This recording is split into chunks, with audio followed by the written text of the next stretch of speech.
Well, hello and welcome to another exciting edition of Time with me and the University of Freedom. It's class time, and today we're going to talk about applied leadership and leadership in current events. And we talk a lot about the importance of leadership, and I share a lot of resources and books to help you develop a self-directed education. That's really what I'm here doing, is showing you that you can develop your own level of education. You can do a collegiate level education and not spend near as much money and get a much better and broader education simply by getting into the business of yourself, getting into the business of you. When you start looking at your life like a business and operating it like you would a business, then you can really develop an educational program around that. And that's what I teach people to do. And that's what I help coach people to do. But leadership is about much more than just leading your life. It begins with leadership itself. We've talked about that. You cannot develop your leadership skills if you don't start with you.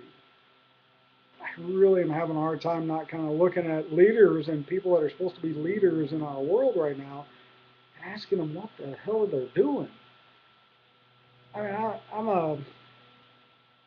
not a massive leader, right? I've never led a team of hundreds of people to success or victory in anything. I'm not gonna lie. I encourage and I inspire and motivate individuals when God blesses me with the ability to do so, and I'm able to communicate my life perspective of having 3 open heart surgeries and being told I have 20 years to live when all I ever wanted was to die young, and that's all I ever thought I was going to do. But I can look at leadership, and I'm able to kind of see, well, what aren't you doing right?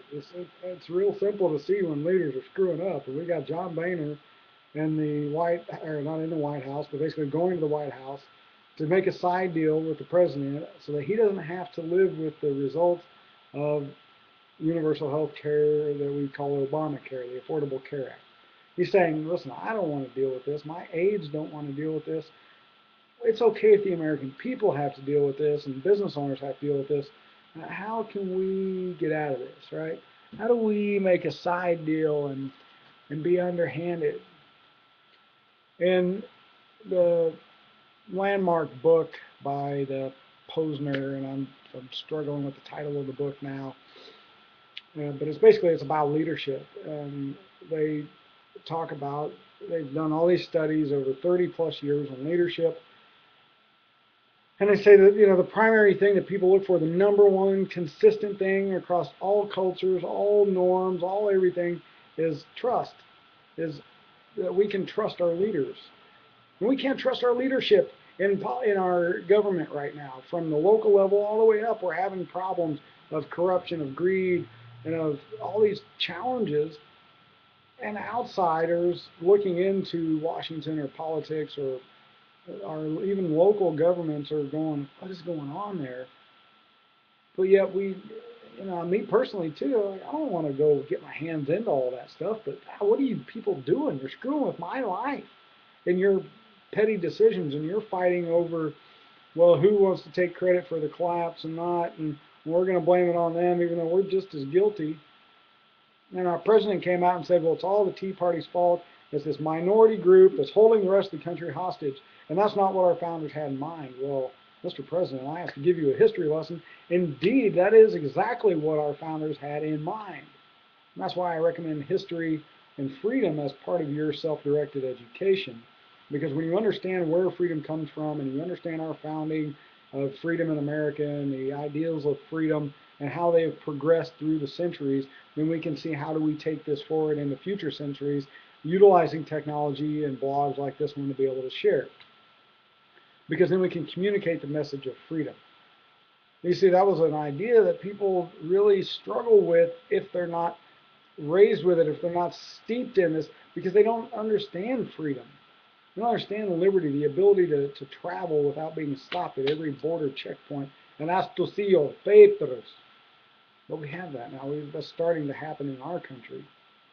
We're random checks and random searches, and if you want to travel, unless you're traveling by car, but if you want to travel, then you have to show papers and be licensed and documented. Even to drive a car legally, you have to show papers. But as long as you drive the speed limit and you're not involved in an accident, you can go around most of this country and never get stopped.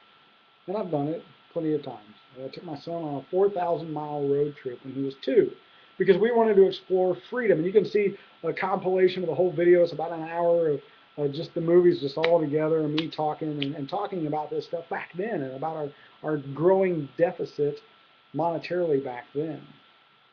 Well, what is it about leadership that our leaders are able to get in this position of authority, but yet they seem to be lacking the very character and the very things that were taught through John Maxwell and other great leadership teachers it takes to be successful as a leader?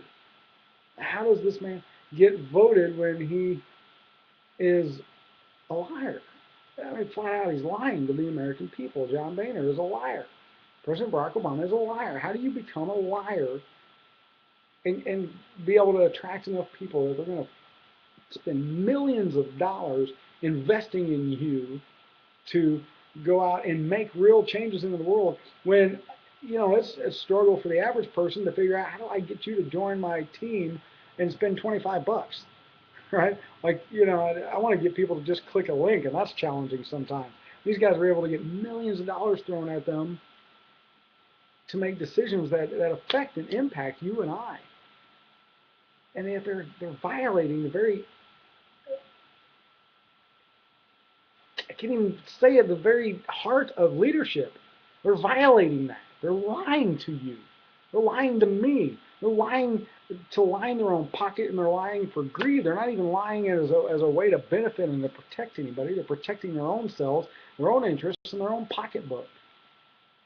So there's nothing altruistic about what they're doing. They're simply robbing you of your time, your energy, and your money. And that's why I want to encourage you to do something to get free. That's why I'm trying to figure out, how do I coach you? How do I help you break out of the money world? How do I help you buy your freedom back? You know, you can make enough money online to say, you know what, I've got enough money, I don't have to work again, and I don't have to sell my soul. Right? Or you can do something crazy like you got to have 3 heart surgeries and you can go get on disability, and that they'll pay you to, and you'll be free. Right? Your time's free, but then you're limited. That's the challenge with our system, and the way it's designed is you're limited by the amount of tools that you have, and that tool is money.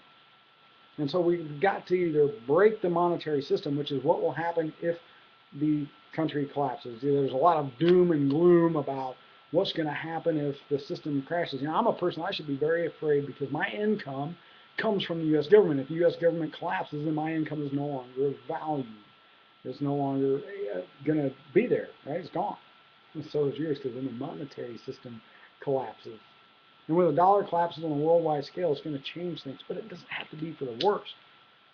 You see, it can be for the better. And it's only when leaders take control at the local and individual level, and then they go out and they lead in their communities, and they lead individuals, they utilize blogs, they utilize communication and their skills and their talents and their gifts. And when they go out there and they share that with the world and they get active, they're going to make a difference. If things happen, that's what it's going to take. I went to Joplin after the tornado, and I'm not sitting there bragging about, oh, I went to Joplin, I was so awesome to go help people, because I didn't do shit while I was there. I picked up a whole bunch of stuff and learned that, you know what, physical labor is just not something this cardiac patient needs to be out doing. And I went and did a little bit of office work and answered the phone a few days, and then I got out of it. Because when the president came in, they routed me and the other guy out of there, and I had MPs waking me up in the middle of the night with machine guns pointed at me, telling me I got to get out of the parking lot because I was down there to volunteer to help people. And when the government came in, they came in and ran us out of town, and we couldn't get in and help people, and they closed down the ability to actually work, and there were people that were not able to be rescued because they had to cordon off an area, and it was a big mess. And that's what our leaders are doing. They're making big messes, and then they come in and try to clean it up, and they just make a bigger mess. And that's what's happened right now, to the point that in 3 weeks or so, our entire economic system of the world may fall flat on its face. But it's a good thing. It's a positive thing. Because it will allow leaders like you to go out and build your local tribe and build a better world and showcase and share that, you know, we can plant our own food. We can feed ourselves. We can turn our yards from being growing lawns to growing food. We can harvest rabbits. We can, you know, do all these things. There's meat. We can grow our own hogs, our own cattle. All those things can be done on a micro level again, and a tribal level again. and we can utilize the space that's here, and we can feed, clothe, and shelter the entire planet. And I want you to join me. That's really the idea behind the teaching and the coaching, is to really encourage you and empower you to go out and change the world, to take leadership of your family first, yourself first, then your family actually, then your community, and be able to start implementing solutions and start seeing how you're going to not only protect your family and yourself, but your community and your city and your county and your state and your nation in times of tumultuous change, because that change is coming, whether you're ready for it or not. Change is always happening. It's always a constant. You can count on change. What you can't count on is how people are going to react to change. And right now, there's a change going on where people around the world are coming together and saying, we are done with governments. We're done with rulers. We're done with kings. We don't need kings to rule us. We are capable of ruling ourselves through God's mercy and through God's grace. And there is a time when God will come back and be the only king that we need on this planet. There will be a new heaven on earth, as according to Revelations. I'm a believer, and so I have that hope. But until then, I'm going to work as hard as I can to influence and encourage and empower you to go out and make a difference in your community and start taking control of your community and being able to feed, clothe, and shelter and provide for the basic security of your family and your community first, so that we can start creating a society based on sustainability, and we can create a society that's going to be one that actually is able to sustain its needs and then provide further its wants. And we can do that, but we can't do it with leadership like John Boehner. We can't do it with leadership like Barack Obama. We need leadership of you. We need you to take leadership of your life. I need you to get started right now taking leadership for your life. And you can do that by learning from people like me and others that you can begin to associate with through the Empowerment Network and other programs, to where we can introduce you to good speakers, good leaders, good trainers, good developers, and teach you how to be the absolute best you that you can be. Because that's really what life is all about, is glorifying your life to God by saying, God, you've given me these gifts, these talents, and these abilities, and I'm going to utilize them to the best that I can hone them to be here on earth with the time you've given me. Now, I've taken enough of your time today, but I'd seriously, join me now. Help me figure out how we're going to fix this, because we've only got about 3 weeks left, so you really need to get going now so that you can get grandfathered in before the switch to ENB2, which is, again, we want to have a positive outlook. We're going to a positive place. The government shutting down is not going to change the internet. It's not going to shut the internet down. People are still going to do what the right thing to do is. There's a lot of people that are going to go to jobs that doesn't pay them anything, and they're going to do the work simply because it's the right thing to do, because they know they're providing value for others. That's why I'm making this video, because ultimately I know that me sharing my perspectives of life adds value to others. I just want to add value to your life. So please join me today, and let's get started in the project of you. And awkward recording stop. Go.